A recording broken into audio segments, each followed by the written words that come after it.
About mathematics and science. I am Rakesh और आज हम पढ़ेंगे एनसीईआरटी मैथ्स क्लास 10th का अध्याय 6 त्रिभुज ट्राइंगल्स का प्रश्नावली 6.2। इस प्रश्नावली का हमारा पहला प्रश्न है, आकृति 6.17 1 और 2 में DE समांतर है और हमें पहले में EC और दूसरे में AD ज्ञात करना है। तो आइए हम सब पहले प्रश्न को हल करते हैं। पहले प्रश्न में हमें आकृति 6.17 में दो आकृति दी गई है। तो आइए हम सब पहले प्रश्न के लिए आकृति देखते हैं। हमें प्रथम आकृति में एक ट्राइंगल ABC, एक त्रिभुज ABC दी गई है, इधर BC है और AD 1.5 सेंटीमीटर है, BD 3 सेंटीमीटर है, AE 1 सेंटीमीटर है। तो हमें EC ज्ञात करना है। तो आइए हम सब पहले प्रश्न को हल करते हैं।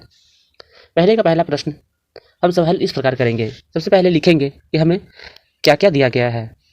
तो हम सब देखते हैं कि ट्राइंगल ABC में AD equal to 1.5 centimetre, DB या BD is equal to 3 centimetre और AE is equal to 1 centimetre है। तो हमें EC is equal to what, अर्थात EC ज्ञात करने हैं। त्रिभुज में DE और BC समांतर रेखा है, इसलिए भुजाएं अनुपातिक होगी, अर्थात DE समांतर BC है।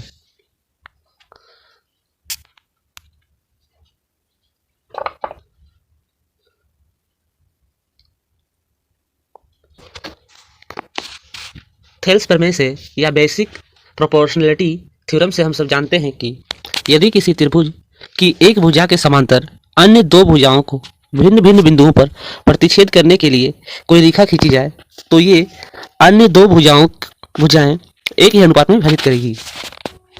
तो हम सब आकृति में स्पष्ट रूप से देख सकते हैं कि रेखा DE भुजा AB और BC को दो अलग अलग बिंदुओं पर प्रतिच्छेद कर रही है।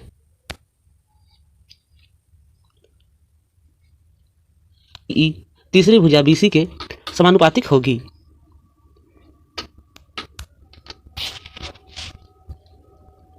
इस नियम को basic proportionality theorem, BPT theorem, आधारभूत समानुपातिकता प्रमेय या थेल्स प्रमेय के नाम से जानते हैं। तो हमने इस प्रकार थेल्स प्रमेय से DE समांतर BC होगा तो हम पाते हैं कि इसकी भुजाएं अनुपातिक होगी, अर्थात AD over DB is equal to over EC।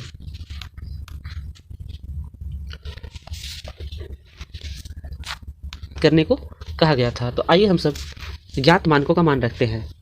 AD की वैल्यू हमें 1.5 सेंटीमीटर दी गई है, इसलिए AD के स्थान पे हम 1.5 लिख देंगे। DB के स्थान पे हम सब 3 लिखेंगे और AE हमें 1 सेंटीमीटर दी गई थी, इसलिए AE के स्थान पे हमें 1 लिखना है और EC का हमें इसे ही उतार देना है। अब हम सब 3 ओवर 1.5 प्राप्त होगा। हम सब देख सकते हैं कि 1.5 का दुगना 3 होता है, अतः 1.5 से जब 3 को डिवाइड करेंगे तो हमें 2 प्राप्त होगा, अतः इसी की वैल्यू 2 है तथा यह हमें यूनिट सेंटीमीटर में दिया गया है, इसलिए इसी इक्वल टू 2 सेंटीमीटर आंसर होगा। अब हम सब पहले के दूसरे प्रश्न को हल करेंगे।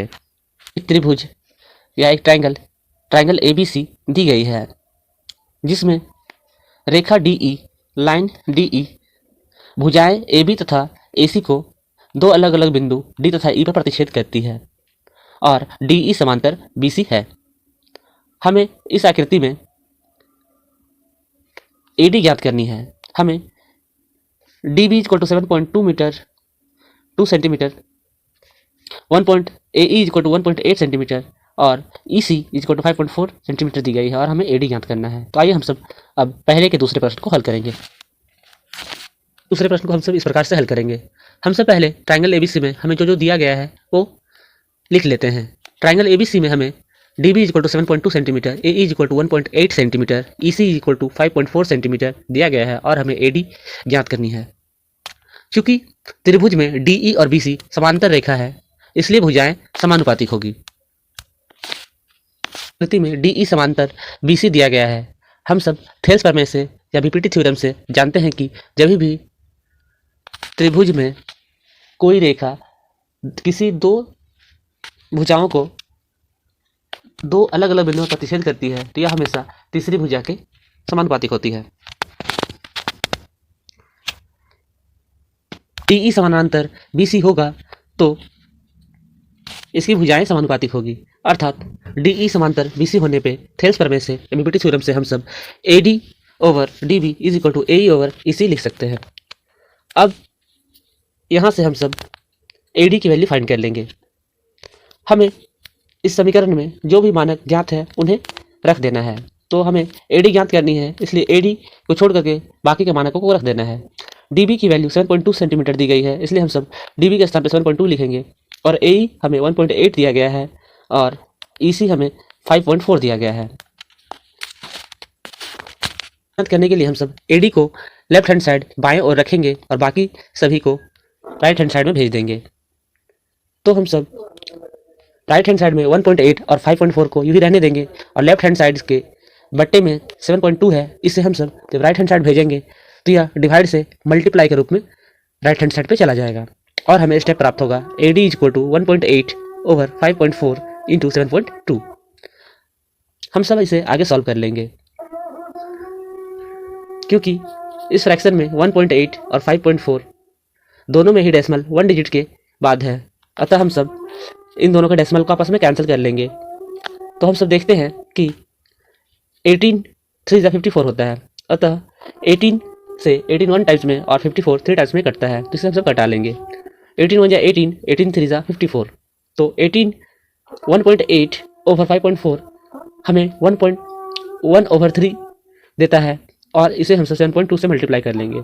हम सब यहाँ देखते हैं कि 3 से 7.2 2.4 टाइम्स में डिविजिबल है, अतः हम सब 3 से 7.2 को कटा देंगे।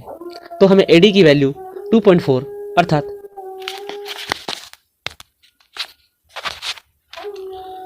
एडी इक्वल टू 2.4 सेंटीमीटर ज्ञात किया है।